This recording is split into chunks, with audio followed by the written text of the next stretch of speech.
പ്രിയപ്പെട്ടവരെ, ശ്രീകൃഷ്ണ ജന്മഭൂമിയും പ്രേമമന്ദിരം കാണാൻ നാടോടി കാഴ്ചകളിലേക്ക് നിങ്ങളെ സ്വാഗതം ചെയ്യുന്നു. നാരായണൻ കുട്ടവത്ത്. ഗോകുലത്തിൽ നിന്നും 12 കിലോമീറ്റർ അകലെ മധുരയിലാണ് ശ്രീകൃഷ്ണ ജന്മഭൂമി. അതിൻ്റെ മുന്നിലാണ് ഞാനിപ്പോൾ നിൽക്കുന്നത്. മൊബൈൽ ഫോണും ക്യാമറയും ഒന്നും അതിനകത്തേക്ക് കൊണ്ടുപോകാൻ നമുക്ക് അനുവാദമില്ല. അവിടെ ശ്രീകൃഷ്ണൻ ജനിച്ച കംസൻ്റെ തടവറ നമുക്ക് കാണാം. ശ്രീകൃഷ്ണൻ്റെയും രാധയുടെയും പരിശുദ്ധ പ്രണയത്തെ ദ്യോതിപ്പിക്കുന്നതാണ് വൃന്ദാവനത്തിലുള്ള ഈ പ്രേം മന്ദിർ. വൃന്ദാവനത്തിലെത്തിയാൽ തീർച്ചയായും പ്രേം മന്ദിർ കണ്ടിരിക്കുക തന്നെ വേണം, അതും സന്ധ്യയ്ക്ക് ശേഷം. ആലക്തിക പ്രഭയാൽ നിറം മാറിക്കൊണ്ടിരിക്കുന്ന ഈ ക്ഷേത്രം നമ്മുടെ കണ്ണിന് ഒരു വിരുന്നാണ്.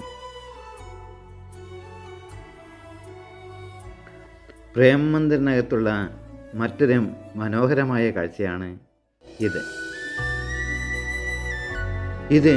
പ്രേം മന്ദിറിൻ്റെ അകത്തു നിന്നുള്ള ദൃശ്യമാണ്.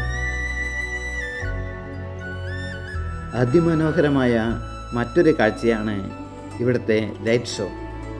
ആ ലൈറ്റ് ഷോയിൽ നിന്നും ഉയരുന്ന രാധേ രാധേ വിളികൾ നമ്മെ മറ്റൊരു ലോകത്തെത്തിക്കും. അല്പസമയത്തേക്ക് എല്ലാം മറന്നുകൊണ്ട് ആ ലൈറ്റ് ഷോ നമുക്കൊന്ന് ആസ്വദിക്കാം.